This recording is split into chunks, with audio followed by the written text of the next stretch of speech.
पृथ्वी गोल होने के बावजूद इस पर मौजूद समुद्र का पानी अंतरिक्ष में क्यों नहीं गिरता? और पृथ्वी के रोटेट होने के बावजूद हमें उसकी रोटेशन महसूस क्यों नहीं होती? और पृथ्वी ग्रह के नीचे क्या है? यानी यह किस चीज के ऊपर टिकी हुई है? यह सवाल सुनने में भले ही बहुत बेसिक और सिंपल लगे, लेकिन इनके जवाब आपके होश उड़ा देंगे। आज के इस वीडियो में हम आपको पृथ्वी से जुड़े ऐसे ही सवालों के उत्तर देने वाले हैं।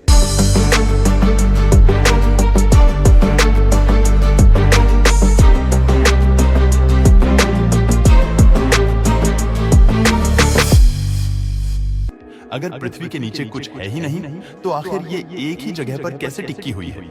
इसका सीधा सा कारण है सूर्य का गुरुत्वाकर्षण बल। पृथ्वी सूर्य को 30 किलोमीटर प्रति सेकंड की रफ्तार से चक्कर लगाती है, जिससे इसका ऑर्बिट स्टेबल बना रहता है। हम सूर्य के गुरुत्वाकर्षण बल को देख तो नहीं सकते, लेकिन उसे डिटेक्ट जरूर कर सकते हैं। सौर मंडल में मौजूद हर ऑब्जेक्ट इसी गुरुत्वाकर्षण बल की वजह से अपनी जगह पर टिका हुआ है। अगर आप पृथ्वी के नीचे जाने की कोशिश करेंगे, तो आपको सिर्फ खाली स्पेस मिलेगा। हालांकि बहुत लंबे समय तक चलने के बाद आपको कुछ तारे और आकाश गंगाएं भी दिखाई देने लगेंगी, जो पृथ्वी से करोड़ों प्रकाश वर्ष की दूरी पर मौजूद है। पृथ्वी अपनी एक्सिस पर क्यों घूमती है और ये सूर्य का चक्कर क्यों लगाती है? ये सवाल सुनने में भले ही बहुत मामूली लग सकता है, लेकिन इसका जवाब बहुत ही इंटरेस्टिंग है। आप में से कई लोगों का यह मानना होगा कि पृथ्वी सूर्य का चक्कर ग्रेविटेशनल फोर्स की वजह से लगाती है, जो बिल्कुल सही बात है। लेकिन हमारा सवाल इससे भी थोड़ा डीप है। आखिर हमारी पृथ्वी ने सूर्य का चक्कर लगाना शुरू ही क्यों किया था? इस सवाल का उत्तर जानने के लिए हमें सौर मंडल के शुरुआती समय में जाना पड़ेगा, जब हमारे सौर मंडल की जगह एक बहुत बड़ा धूल और गैस से बना हुआ बादल मौजूद हुआ करता था, जिससे वैज्ञानिक सोलर नेबुला के नाम से बुलाते हैं। इस सोलर नेबुला के केंद्र में कुछ गतिविधियां हो रही थी, जो आगे चलकर हमारे सूर्य के निर्माण का कारण बनने वाली थी। केंद्र का गुरुत्वाकर्षण ज्यादा होने की वजह से धीरे धीरे वहां मैटर कलेक्ट होना शुरू हो गया, और उस बादल के केंद्र की डेंसिटी बढ़ने लगी, और एंगुलर मोमेंटम को कंजर्व करने के लिए बादल का केंद्र अपनी ही एक्सिस पर रोटेट करने लगा। एंगुलर मोमेंटम अगर आपको नहीं पता, तो बता दूं कि एंगुलर मोमेंटम किसी भी घूमते हुए ऑब्जेक्ट के मोमेंटम को कहते हैं। जैसे जैसे किसी चीज का द्रव्यमान बढ़ता है, लेकिन उसकी रेडियस कम होती है, वैसे वैसे उस ऑब्जेक्ट की रोटेशन स्पीड तेज होने लगती है। उदाहरण के लिए, जब बैलेरिना जब घूमती है तो अपने हाथों को अंदर की ओर फोल्ड करती है, तो अचानक से उसकी रफ्तार बढ़ जाती है। वहीं जब अपने हाथों को थोड़ा सा बाहर निकालती है, तो उसकी रोटेशनल स्पीड कम होने लगती है।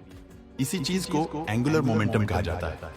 सोलर नेबुला के केंद्र में मैटर इकट्ठा होने की वजह से उसका भी द्रव्यमान बढ़ता जा रहा था। एक समय ऐसा आया जब उसके केंद्र ने रोटेट करना शुरू कर दिया, जिसके परिणाम स्वरूप पूरा बादल ही रोटेट होने लगा, और सोलर नेबुला का केंद्र हमारे सूर्य में कन्वर्ट हो गया, और उसके आसपास मौजूद बादल एक प्लैनेटरी डिस्क बन गया, और हमारे ग्रहों का निर्माण होता है। सूर्य के बनने के कुछ ही लाख सालों बाद हमारी पृथ्वी का निर्माण भी शुरू हो गया। अब क्योंकि इसका निर्माण घूमती हुई प्लैनेटरी डिस्क से हुआ था, इसलिए ये भी सूर्य का चक्कर लगाने लगी। लेकिन क्या आपने कभी यह सोचा है कि आखिर में यह मोशन फील क्यों नहीं होता? पृथ्वी 30 किलोमीटर प्रति सेकंड की रफ्तार से अंतरिक्ष में आगे बढ़ रही है, लेकिन इतनी तेज मूव करने के बावजूद हमें इसकी गति का जरा सा भी अंदाजा नहीं लग पाता। आखिर ऐसा क्यों है? इसका जवाब बहुत ही सिंपल है। हम पृथ्वी के रोटेशन को इसलिए नोटिस नहीं कर पाते क्योंकि ये कांस्टेंट है। आइए इसको एक उदाहरण के जरिए समझते हैं। मान लीजिए आप एक बस में बैठे हैं जो एक बहुत ही स्मूथ रोड पर चल रही है। उस बस की खिड़कियां पर्दों से बंद हैं, और अगर आपको इस बात की जानकारी ना दी जाए कि वह बस चल रही है, तो आप कभी यह पता नहीं लगा पाएंगे कि आप एक मूविंग बस में हैं। लेकिन क्या हो अगर उस बस की गति को धीमा करने के लिए ब्रेक अप्लाई की जाए या तेज करने के लिए एक्सीलेटर दबाया जाए?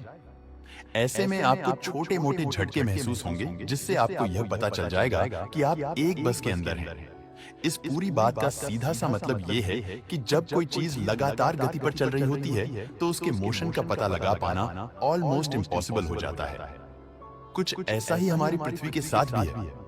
पृथ्वी एक कांस्टेंट स्पीड पर सूर्य का चक्कर लगाती है, जिस वजह से हमें उसके रोटेशन के बारे में पता नहीं चल पाता। हमारी पृथ्वी गोल है, तो उसके निचले हिस्से में मौजूद पानी अंतरिक्ष में क्यों नहीं गिरता? इस सवाल का सीधा सा जवाब है गुरुत्वाकर्षण एस्केप वेलोसिटी। हमारी पृथ्वी का गुरुत्वाकर्षण बल इस पर मौजूद चीजों को केंद्र के नजदीक खींचने की कोशिश करता है। अगर आपको इससे बाहर निकलना है तो आपको कम से कम 12 किलोमीटर प्रति सेकंड की रफ्तार से ऊपर की ओर बढ़ना पड़ेगा। जब भी किसी रॉकेट या स्पेसक्राफ्ट को अंतरिक्ष में लॉन्च किया जाता है तो उसकी रफ्तार 12 किलोमीटर से ज्यादा ही रखी जाती है, ताकि पृथ्वी से बाहर निकलने में कोई भी परेशानी ना हो। इस चीज को विज्ञान की भाषा में एस्केप वेलोसिटी कहते हैं। पृथ्वी पर मौजूद समुद्र इसकी सतह से चिपके हुए हैं, जिस वजह से इन पर बहुत भारी मात्रा में गुरुत्वाकर्षण बल अप्लाई होता है। इसी गुरुत्वाकर्षण बल की वजह से पानी अंतरिक्ष में नहीं गिरता।